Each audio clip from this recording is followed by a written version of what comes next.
Welcome to another episode of Capital Ideas, where we celebrate the ideas that enrich our lives and the capital processes that turn those ideas into reality. I'm Mark Hiraidi, today's co-host of Capital Ideas and Senior Legal Director and Policy Counsel at ICANN.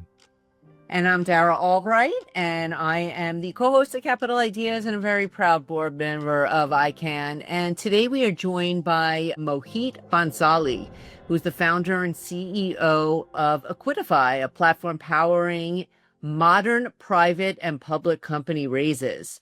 Then they are currently powering the $500 million offering of the Los Angeles Times, a 144-year-old publication that is now raising capital to fund its transformation into the next generation of media, entertainment, and gaming.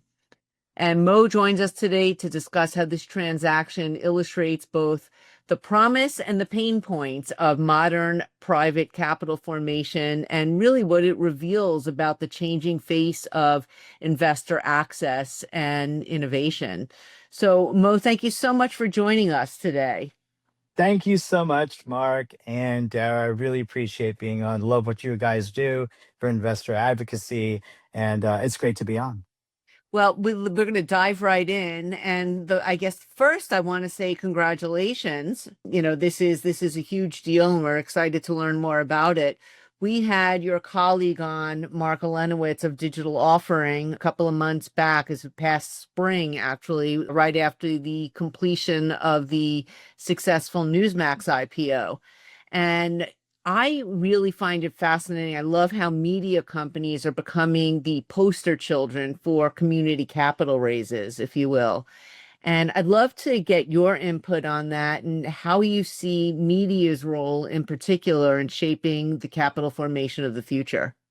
Well, thanks so much, Tara. Yeah, we've seen this not just with the Newsmax offering, but other offerings that we've been hosting. But it's amazing how, if you look back even 5, 10, 15 years ago before the Jobs Act, we've always had companies that have had fans, but it's very difficult for fans or subscribers of companies. You can call them fans, you can call them anything you like, but they were supporters. And they just didn't have access to equity. These are longtime supporters of companies, of whether brick and mortar or even, new age companies. And I think what's happened is that, there's been a confluence of a variety of different factors with social media and some of these companies and fractionalization, of assets of companies, and equity has really created the perfect storm for, a deliverance of equity through, the SEC's exemption mechanisms of being able to offer these securities. So, and media companies and also sports and entertainment companies and teams and such, they've been at the forefront of this because they've been easily been able to convert their fan base or their subscriber base or their customer base to investors and then convert them back.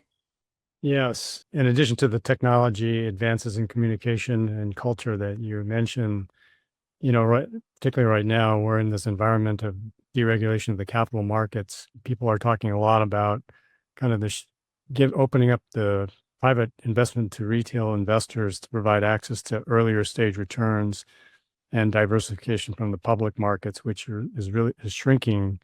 And there's high concentration in a handful of the largest public companies. I'm curious, through this LA Times raise with a retail level minimum of 5,000, you're showing how compliant, I think, exempt offerings can open earlier, potentially better priced access, at least for accredited investors today, and possibly broader audiences through Regulation A. Where do you see technology platforms like EquiDeFi reducing that access gap without compromising investor protection? I think, compliance has always played a huge role in these, exempt offerings, right? I mean, that's the predicate for actually having these exempt offerings in the first place. The problem has always been is that we were never in the past able to have any sort of really clear momentum with respect to investment velocity, right? From the capital markets or capital formation, there was a check or a wire, this and that, a ton of documents that need to be signed, background checks and CIP that need to be done by broker dealers. And it created, could create compliance gaps. And it certainly didn't give you a more holistic sense of capital formation from the retail markets, right? Institutions would come in, that sort of thing. What we've done, and I think what other platforms have also have done and endeavor to do, is being able to modernize all of these components and still stay compliant. We're not trying to circumvent anything. We're trying to use the best technology from an issuer's lens, from a broker dealer's lens, if a broker dealer is a part of the offering, and clearly from the investor's lens to be able to facilitate this. And I think modern technologies helped us in being able to do that probably better than ever, right? I mean, we use the best, we don't create our tools, we create the fabric or the thread between all the tools that are available out there to be able to do that. So if the marketers do their job and the issuers do their job in being able to market offerings, through the various different distribution channels, our job is to convert by making sure that we can streamline an arcane process through modern systems and stay with tip-top compliance. It's interesting because think about it. If there wasn't technology, we'd still be back in the days where investors would have to have huge minimums because the commissions were so high. So it was just, cost inefficient to actually invest at that time because of the commissions. And it was technology that brought that down to, basically pennies to nothing. Yeah, if you look at the numbers, Dara, that's a fantastic point. That's an excellent point because that's kind of what's the case here. If you look at digital offering and you look at, who are our partners in a lot of these Reg D 506C offerings and even the Reg A Plus offerings that they do, and if you take a picture of or a snapshot of the Newsmax Reg D 506C, you have four people. There are only four people that are principals of digital offering that were able to raise $225 million and do all of the CIP, all of the accreditation work through our platform. You would have had to have an army of bankers and compliance officers do that in the past from 10,000 people. Yet this was accomplished belt and suspenders in that manner with 36 closings. I mean, it was fascinating to see this. And, we have, clearly all these records of this stuff and memories of this stuff, but it was fascinating to sort of see this happening in real time as we were going through that offering. Fascinating.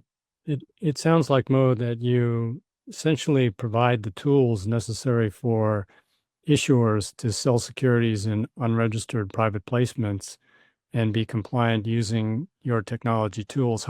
How do you distinguish those tools from, say, a marketing Reg D platform?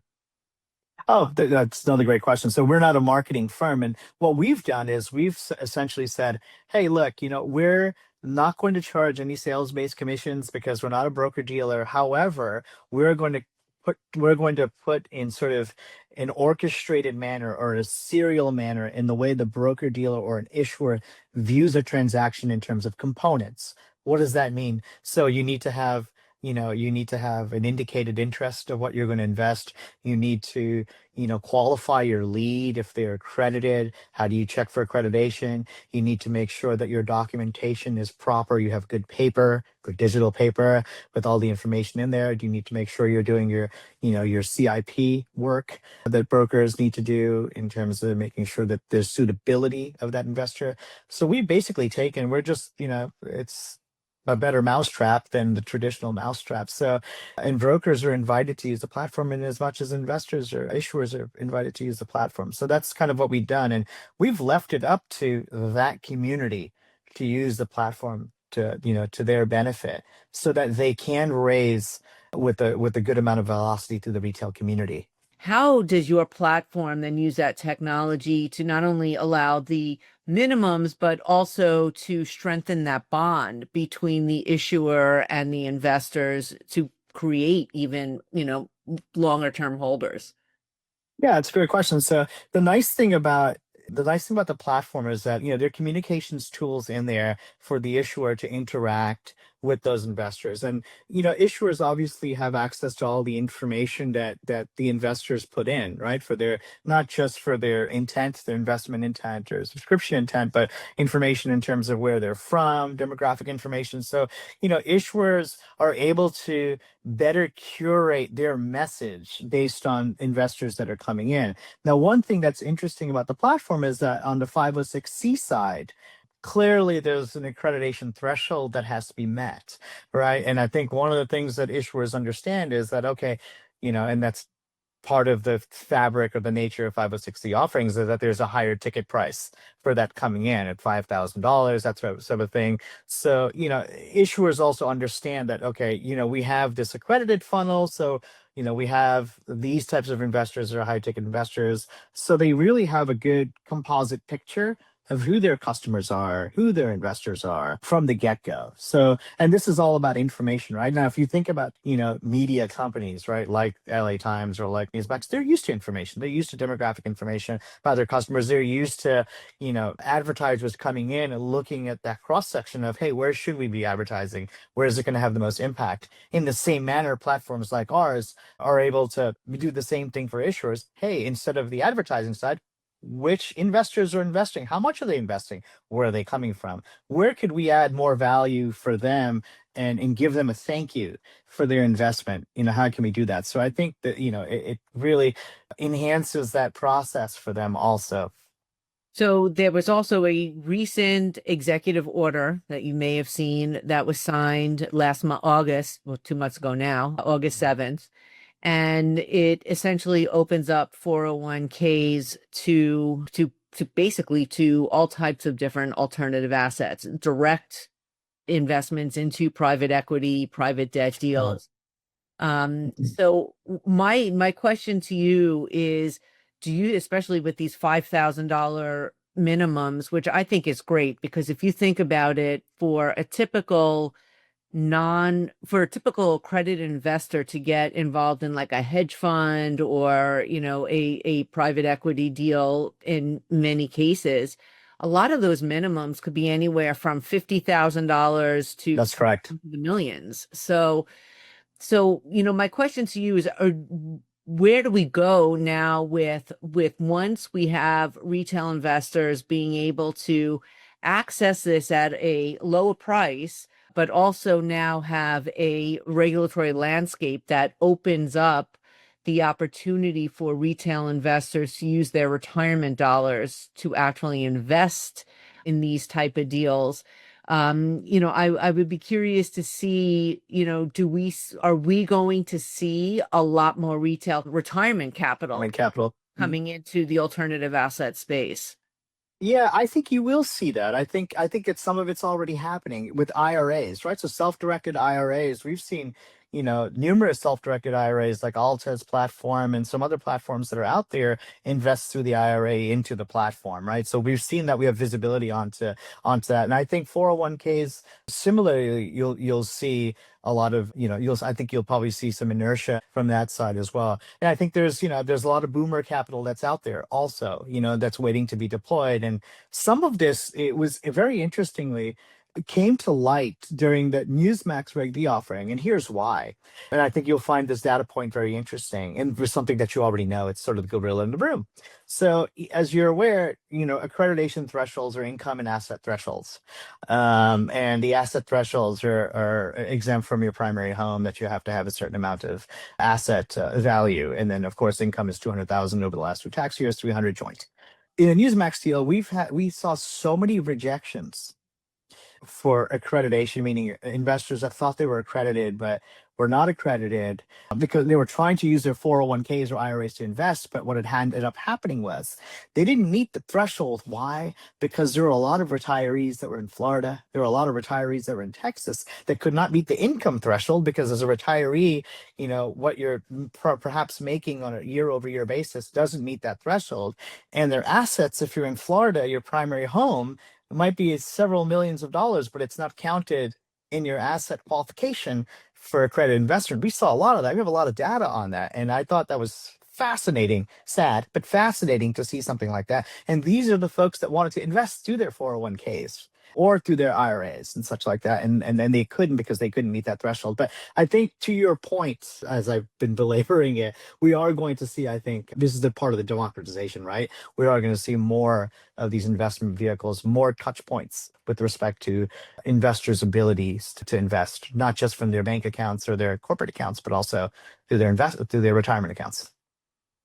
So ICANN has been advocating for an expansion of the the definition of accredited investor to move away or add to the wealth and income test a competency-based investor qualification standard or criteria. I noticed that EquiDeFi offers education. Are they possibly preparing for a competency-based investor qualification? Yeah, absolutely. You hit the nail on the head there, Mark. And thanks for mentioning that. I totally forgot about our marketing website or our public-facing website because I'm spending most of the time in the portal with offerings. But you're absolutely correct. We do try to take information to educate investors. I think it's extremely important, not just because of what we've seen historically from a deal perspective and operating a platform and the questions that we receive on what is accreditation, what's regulated, what's Reg D, what is this Reg D definition, what are these thresholds about. But we've also realized that, there are ways in which we need to capture this data and get it over to folks like you that are very well connected, or at least are connected with, the public policy side of things to inform you. The data will inform, the rule making bodies to do that. So we are trying to educate investors, but also have a dialogue, right? And one of the things that we're attempting to do here is we're going to be launching a partnership with another vendor that you all know about, but it's not public information yet, where that vendor is going to be able to authenticate. And authenticate means just, investors or potential investors will be able to log in through their systems and be able to draw down information in terms of asset or income information and provide that on our platform in an anonymized way so that they don't have to. One of the problems with just to give you context around why we're doing this, one of the problems with accreditation and third-party accreditation is just the expose of information, right, that you need to send to somebody to review. Bank account statements, brokerage statements, W-2s, 1099s. I mean, it's like a cavity search that needs to be done. So one of the things that we're doing as a stopgap is to stop that cavity search and say, hey, look, let's just make sure we get the data from a trusted party that shows, in a binary way, you're accredited or you're not accredited. So at least that the information is not exposed. And we're hoping that the rulemaking bodies in the meantime, take a page out of your playbook and what you're advocating to have competency-based, tests that are put in place as an option. So we hope that the world is moving that way, but in the interim, we want to protect privacy and want to protect data. So, and we still have to work within the framework of Reg D, but this is yet a way of at least, providing some investor protection around that. Yeah, that's really interesting because you're right that for the investor to provide all that information to support the accreditation is a high hurdle, and many investors probably won't invest just because they're reluctant to share personal That is correct, information. Mark. And in addition to that, one other point that I failed to mention is that, let's say, for instance, you get a CPA letter. You would have to pay your CPA anywhere between $250 and $500. If you're doing a $5,000 investment, you have to pay 10% of that to your CPA. That's not a particularly good investment. Your CPA is the one who's making the 10% return off of your investment. So we really have to think about the economics of the information gathering in the first place. I mean, I know we often think about the gorilla in the room as like, hey, why do we need to, why does this system need to be in place, or these rules need to be in place based on asset income verification, based on how much you make? But even assuming that you make that much or whatever it may be, why do we have to pay and expose our information for those also to be able to participate? Is it Yeah, necessary? yeah, and Rule 506C does not require any specific method of verification. And I think the SEC in public statements has recognized that the concept is reasonableness. So if they have a reasonable basis to conclude that the investor is in fact accredited, that's what the regulators are looking for. And so I think you're right about that, but I think the other flip side of that conversation is broker dealers perhaps getting dinged if they get audited by FINRA and saying, "Hey, look, by the way, was this a reasonable test, or you missed something which could potentially disqualify an offering?" So it's the fear factor of that that's sort of driving this, which is, I think, part of it. yes, that's very true. Yeah, it's really interesting. I mean, I was always a fan of the 506B version where, you could self-certify, but And if 506B, I think you also need to have a relationship. The issuer needs to have some yeah, type of a right, relationship with the investing party or the potential, right, the prospect, if you will. right, right, because So it's not as general as we'd want it to be, but yeah, right. that has to be there. That's why they could do the general advertising. That's right. Yeah. So, one thing I wanted to touch on, I was curious, you spoke a little bit before about some of the numbers of what you're seeing when a company starts off with the Reg D path and then moves towards a Reg A path. And especially, you might have some insights with respect to the Newsmax IPO, that the kind of interest that came in, especially with, a $5,000 minimum. How many retail investors wanting to go in and, thinking they were accredited investors, and, and then how many of those were then turned away to then, say, well, you can go in on the Reg A plus. Sorry, we can't let you in on the Reg D. Yeah. So one of the things that was incidental to what we were doing, because we never experienced this, nobody had, is the fire hose that was in our face when this Reg D offering began. Because people entered the system, didn't really read, were very excited, and thousands were turned away once they realized that their payments were not going to be accepted, and of course they were not accredited, etc. So we had all these indications of interest that ballooned in our system, and it gave us some insight as to, wait a second, there is an appetite here. But clearly that appetite can't be satiated with this Reg D 506C offering. It's only for the accrediteds. About 50,000 prospects were then resent information, and they're as warm leads or potentially warm leads for a future offering, which is the Reg A plus offering. But here's the rub, though. Here's where became interesting. There was chatter going on with some of these investors that we could see, sort of like, in emails or frustrating emails that came across saying, "But why can't I receive a dividend? Why can't I receive a discount? Is it because I don't earn enough? Is it because I don't meet this threshold? Like, hey, I'm happy. I'll always support the issuer here because I'm a fan of the issuer. I'm a consumer." But I have to wait 9 months now, or whenever at that point, and I'm buying in at a different price because you guys are not, well, you guys meaning they didn't know why, but you guys are not really facilitating our concerns or really respecting our concerns as consumers. So they saw it as that, hey, look, if you're democratizing something, you're democratizing it for accredited investors, not really democratizing it for everybody. You're absolutely right. We have to play within the rules, and we don't necessarily like the rules. So those folks jumped right on into that offering, but they got in at a sufficiently different price, and they were not happy about that. But I think they were simply happy to support the customer. But look, market forces can make a difference here, because if the IPO wasn't a successful IPO, as successful as it was, and it's still trading above its IPO price months later, but in the days and when Newsmax went Yeah. public, that price shot up 2,600%. It was crazy. And or something like that. Don't get me on the math here, but the point was is that once it settled, there were investors at a cost basis of 40% below the IPO price, and other investors at a cost basis right at the IPO price, and maybe 10% below. And those were the investors that were disenfranchised or not able to participate in the Reg D and didn't really feel like they got a fair shake. And it's like, wait, why are these folks that are Reg D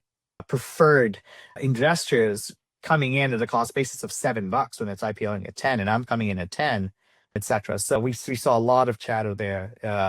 We saw a lot of complaints go to the SEC about it too. So yeah, we have a whole file on that. Wow, that is really fascinating, because I think that the general public really is unaware of the fact that there really is a two-tiered investing system, that most don't know about that. That's Yeah. really fascinating. And we're fortunate, and here's why we're fortunate of getting this information.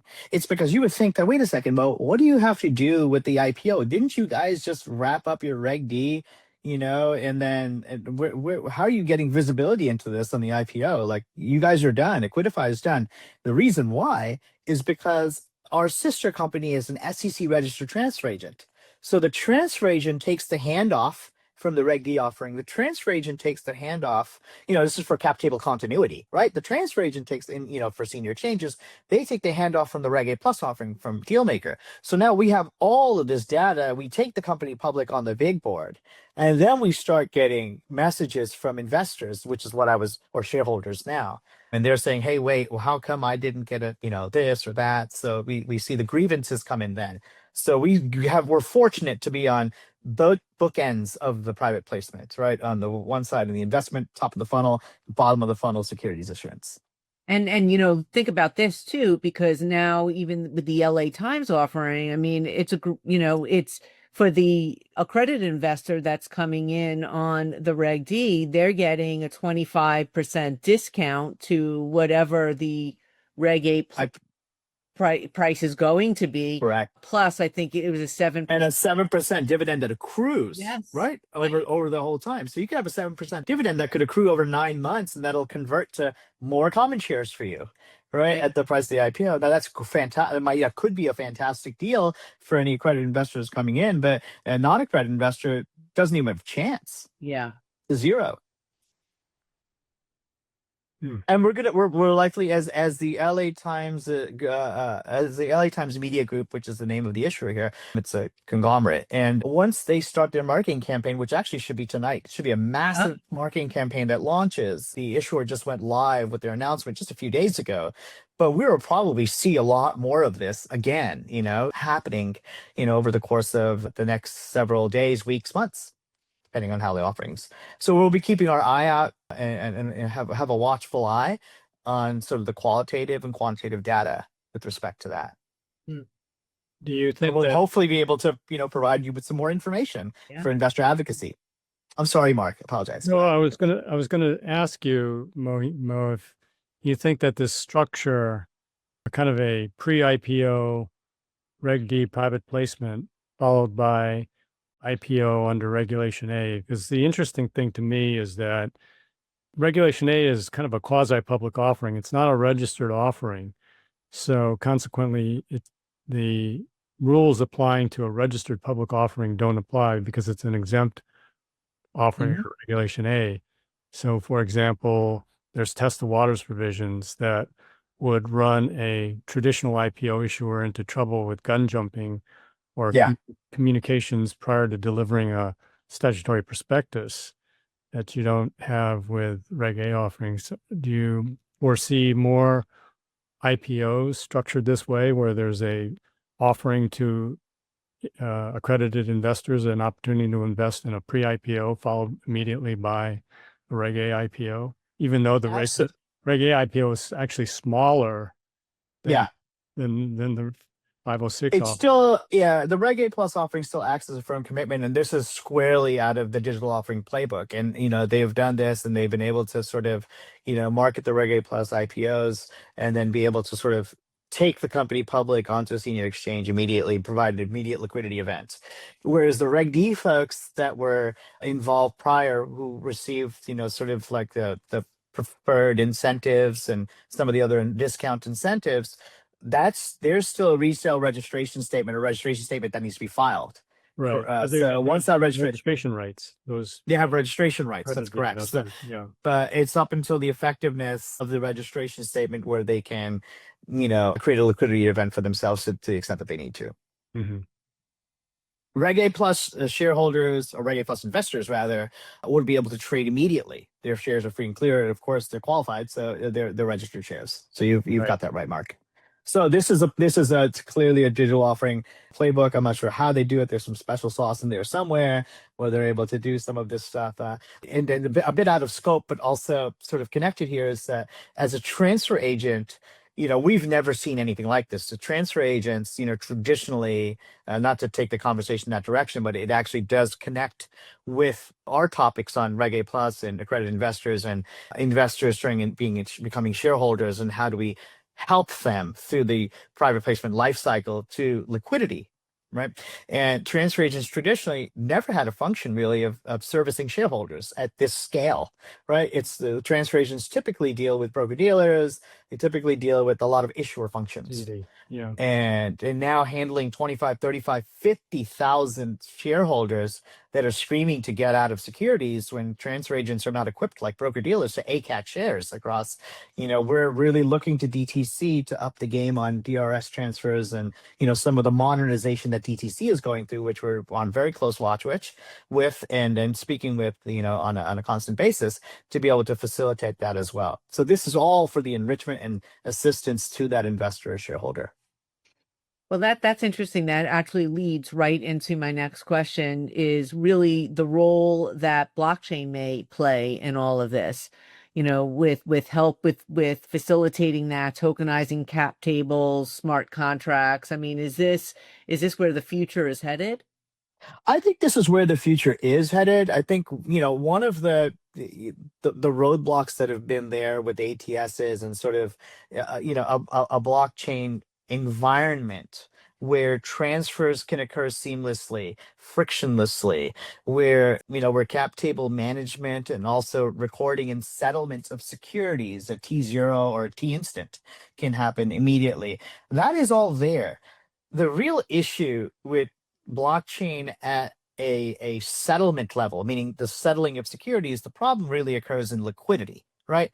The senior exchanges, once in a perfect world, if the senior exchanges and DTC have a blockchain framework and there's interoperability between other broker dealers or participants and transfer agents where we can seamlessly integrate, push those securities across, as you do with ACAT or ACAT transfer maybe to the senior exchanges, and the CD and co line item completely, just updates and balances itself rather than using a transfer agent human to be able to do that or an operator to do that. Yes, that's where I think we'll be headed. So currently, to answer your question, Dara, ATSs perform that function. So we have co-agency relationships with other blockchain transfer agents that are not really working with the DTCs of the world and the senior exchanges like NASDAQ and NYSE. They're actually working with other ATSs, and they're a conduit to those ATSs. So the trading that happens on those ATSs is very much low volume. It's not the type of trading and liquidity that you see on senior exchanges, which a transfer agent can easily, DBAC shares or DRS shares to a Schwab or an E-Trade or a Merrill or, interactive brokers, etc. But we will see that movement in that direction, absolutely. But currently, I think, we don't have the interoperability there. I mean, we could be a blockchain backed and we could be a blockchain based back end, right? To be able to record the securities and transfer the securities and have smart contracts that can be able to understand, hey, we have good paper for a 144 legend lift, or we had good paper for a resale registration and lifting the legend as a result of that. But really, sending those securities still has to happen the traditional way, right, to a broker. So I think that's where we're going to have to see some improvements in modernization. It's really a framework that needs to change. So speaking of improvements in modernization, Mo, if you could tweak any rule of the Exchange Act or an SRO, what would it be? I mean, clearly the credit investor, the accreditation rule is the gorilla in the room here, right? I mean, from our business perspective, and also you're looking, I'm thinking about this. It's interesting you asked me this question because I have two hats on right now. I'm thinking about it from a transfer agent standpoint, and I'd love to get rid of, medallion signature guarantees forever and ever and ever on the transfer agent side. On the investment side, the accreditation rule, I'd love to get rid of, and there's other ways to be able to, there's other ways to be able to check investor suitability, if you will, right? From a competency standpoint. So I think, we hit the nail on the head in talking about this. I think you guys hit the nail on the head in addressing this, with the commission and keep, and constantly, pushing that envelope. So I would love to be able to get rid of that rule altogether, So I think that's where I stand from an investment, from an investment platform sort of lens. You may get your dream, because with that's the executive order that's opening up 401ks to alternative assets and private equity, private credit, et cetera, is basically directed the SEC to rethink that accredited investor rule. So we shall see. Yeah, absolutely. Now, it's sort of like saying, hey, look, you get what you wish for type of thing, but you also have to understand, what could be the repercussions of that. And I think a lot of this is going to have to do with, like, investors need to make prudent decisions, right? They just need to make prudent decisions. You put putting a 250-page PPM out there doesn't mean that everybody's going to read every single page of that, and 100 pages, which are the risk factors. Doesn't mean that they're going to read every single page of that. You still have to make a prudent decision. The question becomes, does prudency equate to, or what's being prudent equate to wealth, right? And I think that's a false equivalency, clearly. So I think that's where we should be focusing on investor education. And I think we'll leave it right there. Mo, thank you very much for taking the time today. This has been a very interesting discussion, and thanks to everybody for tuning in. Until next time, please make sure to check out icanlaw.org, where we explore the innovation and policies that are reshaping capital formation. Thanks, everybody. Thank you, Jared. Thank you, Mark. Thank you so much for your continued advocacy. We'll be in touch for sure.